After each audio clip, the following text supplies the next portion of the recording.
India में सबसे बड़ा एयरपोर्ट बनाया जा रहा है जो कि ग्रेटर नोएडा से थोड़ा सा दूर है, जेवर में। और पता है ये जो एयरपोर्ट है सिर्फ इंडिया का सबसे बड़ा एयरपोर्ट नहीं होने वाला है, ये जो है पूरे एशिया का सबसे बड़ा एयरपोर्ट होने वाला है। और साथ ही में वर्ल्ड में तीसरे नंबर पर सबसे बड़ा एयरपोर्ट होने वाला है नंबर ऑफ रनवेज। और तुम्हें पता है इस एयरपोर्ट को बनाने की कॉस्ट पता है कितनी है?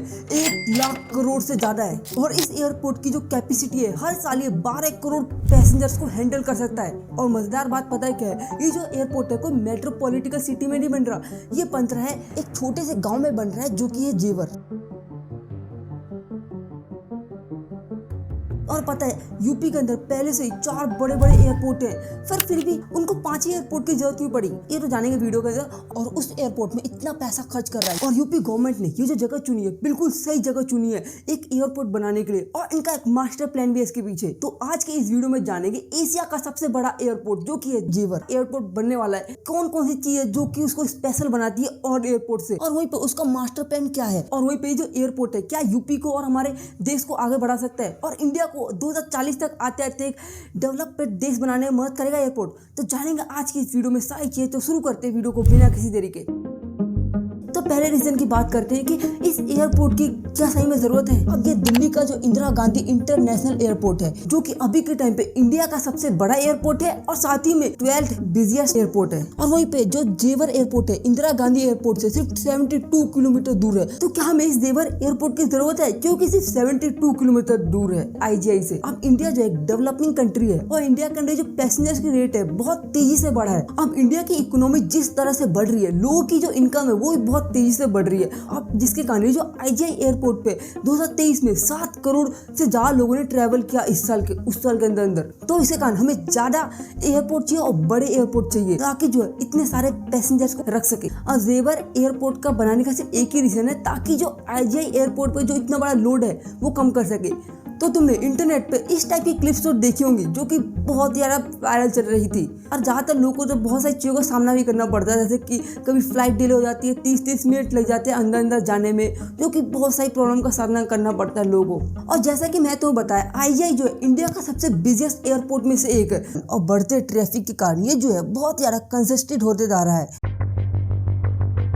अब इस एयरपोर्ट की कुछ क्वालिटी और यूनिकनेस जानते हैं तो शुरू करते हैं। तो इस एयरपोर्ट को ये 3 चीजें बहुत ज्यादा स्पेशल बनाती है। अब पहला ये है जेवर एयरपोर्ट में जो है 6 रनवेज होंगे जो कि हर दिन 1000 एयरपोर्ट्स को ट्रांसफर कर सकेंगे। और साथ ही में जो दुनिया का सबसे बड़ा एयरपोर्ट है उसके अंदर भी सिर्फ 6 ही रनवेज हैं। तो तुम लोग सोच सकते हो कि इसका मैग्नीट्यूड कितना ज्यादा बड़ा होगा। और साथ ही में जो इंडिया के बाहर जो हाइप क्रिएट करेगा वो अलग अलग का होगा। और साथ ही में जो इसको दूसरी चीज और हटके बनाती है वो है इसका इंफ्रास्ट्रक्चर जो कि टाटा जैसी ट्रस्टेड ग्रुप ब्रांड बना रही है। और साथ ही में इस एयरपोर्ट में जो है कॉन्टैक्ट लेस फैसिलिटीज होंगी। का मतलब है क्या, अब जो भी काम है वो साथ साथ डिजिटल होगा, हर चीज डिजिटल होगी। अब पैसेंजर्स को जो है लाइन नहीं लगानी पड़ेगी, कंप्यूटर से सारा काम होगा। तीसरी चीज इसको जो सबसे अलग बनाती है वो है इंडिया के जो स्टेट ऑफ आर्ट जो कार्गोज होंगे उनका जो है एक पूरा टर्मिनल जो है उनका खुद का होगा, इम्पोर्ट और एक्सपोर्ट का। मतलब कि ये जो है इंडिया का सबसे बड़ा ट्रांसपोर्टिंग हब बनेगा।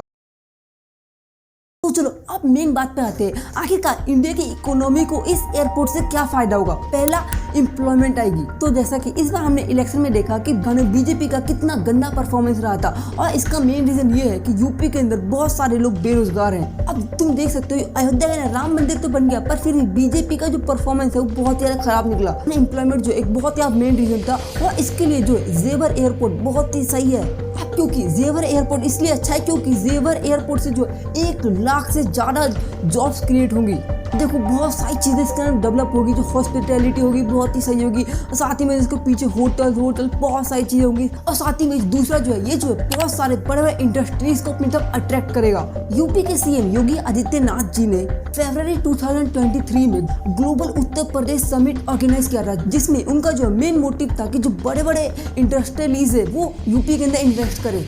अब देखो इन्वेस्टमेंट हुए और वहीं पे जो जेवर एयरपोर्ट है एक पूरा गेम चेंजर रहेगा क्योंकि जेवर एयरपोर्ट के कारण जो है बहुत सारे इन्वेस्टमेंट होने वाले हैं। और वहीं पे अब एस्टिमेट किया गया कि जेवर एयरपोर्ट के कारण यूपी के अंदर 35,000 करोड़ रुपए का इन्वेस्टमेंट हो सकता है और जो कि यूपी की इकोनॉमी को बहुत तेजी से बूस्ट करने वाला है। तीसरा रीजन ये है कि ग्रेटर नोएडा की जो रियल एस्टेट है उसको फिर से ठीक करेगा क्योंकि अब बहुत सारे लोग नहीं जानते ग्रेटर नोएडा के अंदर जो है बहुत सारी घोस्ट कॉलोनीज बन चुकी है। अब घोस्ट कॉलोनीज का मतलब होता क्या है, अब घोस्ट कॉलोनीज वो होती हैं जिसके अंदर बन तो जाती है अच्छे से पर जिसके अंदर लोग नहीं रहते, उसे घोस्ट कॉलोनी कह देते हैं। और इसका मेन रीजन ये था क्योंकि ग्रेटर नोएडा जो है बहुत सारे एनसीआर से जो बहुत सारा सेपरेटेड था, क्योंकि उसके अंदर वहाँ पे बहुत सारे मॉल्स, होटल, स्कूल, हॉस्पिटल बिल्कुल भी नहीं थे। इस एयरपोर्ट के कारण वहाँ की जो रियल एस्टेट है फिर से रिवाइव हो जाएगा और साथ ही में आसपास की जगहों पे बहुत अच्छा खासा इन्वेस्टमेंट आएगा, होटल, बहुत सारी चीजें डेवलप होना शुरू हो जाएंगी और इसका जो है इम्पैक्ट पहले से दिखना चालू हो गया है। अब नोएडा सेक्टर 28 में पहले से इन्वेस्टमेंट चालू होने शुरू हो गई है। अब जेवर एयरपोर्ट से ये बहुत बड़ी चीज होगी कि रेलवे और मेट्रो का न्यू इंफ्रास्ट्रक्चर बनेगा। NILA मतलब नोएडा इंफ्रास्ट्रक्चर एयरपोर्ट लिमिटेड अब जेवर को NCR से जोड़ने के लिए 61 किलोमीटर एक लंबी रेलवे नेटवर्क बना दिया है, जो कि चोला स्टेशन से लेकर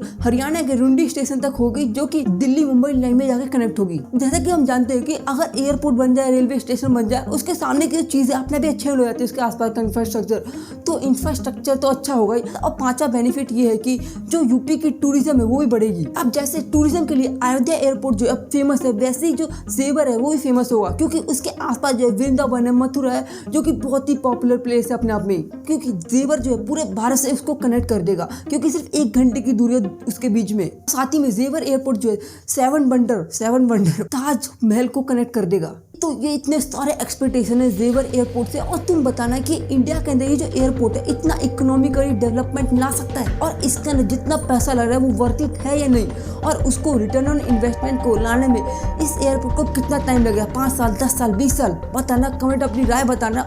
और आज की इस वीडियो के लिए इतना ही। अगर तुम्हें मेरी वीडियो अच्छी लगे वीडियो को लाइक करना और चैनल को सब्सक्राइब करना। तब तक के लिए मिलते हैं अगली किसी और ऐसी वीडियो में, तब तक के लिए बाय बाय, टाटा।